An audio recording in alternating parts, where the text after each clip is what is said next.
c'est au sujet de l'hippopotame sacré du lac Aémé. L'histoire de cet animal a marqué toute la communauté du lac Aémé qui le surnomme Papa.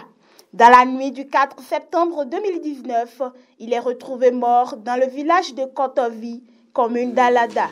Pour immortaliser l'hippopotame sacré dans un musée du lac Aémé, la carcasse a été confiée à Nature Tropicale ONG pour l'empaillage. Depuis l'arrivée, nous avons essayé de dépouiller l'animal, de récupérer la peau qui pèse environ 200 kg et que nous avons mise en condition pour le traitement de la peau en vue de l'empaillage. Ensuite, nous avons mis en sécurité les ossements, espérant que dans quelques mois, ces ossements seront traités et pourront être exposés et montés pour être exposés dans un musée afin de pérenniser l'histoire liée à cet hippopotame.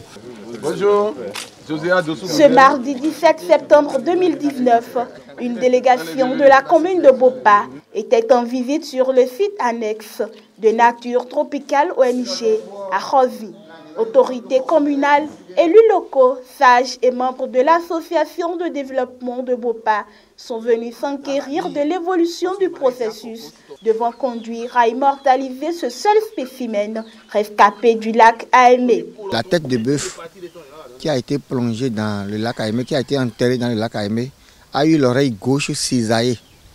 Et le devin disait à nos parents, à nos grands-parents que l'hippopotame qui va surgir du lac Aémé après cette cérémonie aura l'oreille gauche cisaillée. Et lorsque tout à l'heure, M.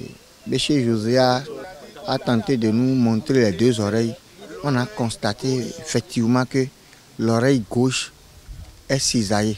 La délégation a échangé avec l'équipe de Nature Tropicale ONG sur les actions en cours et les perspectives. Par cette visite, le maire de la commune de Bopa et ses collaborateurs ont montré l'importance de cet animal pour le lac, les communautés de l'État béninois pour la promotion de l'écotourisme dans cette localité. Notre souhait est que on nous permette de maintenir, d'immortaliser cet animal-là au bord du lac Aémé, surtout du côté de Agonsa, Toounou, où la cérémonie avait été faite. C'est notre souhait ardent et je crois que les gens vont nous écouter pour que les parents qui ont souscrit en ce moment-là pour faire cette cérémonie, il y en a qui vivent encore, qu'ils ne soient pas vraiment trahis dans leur amour propre. Satisfaite de cette visite et des conditions de sécurité dans lesquelles se déroule l'opération d'empaillage, la délégation promet d'accompagner l'équipe de Nature Tropicale ONG tout au long de l'intervention. Elle retourne à Bopa avec fierté d'avoir vu son papa et plein d'espoir de l'accueillir dans une ambiance festive, là où son histoire avait commencé en 1968.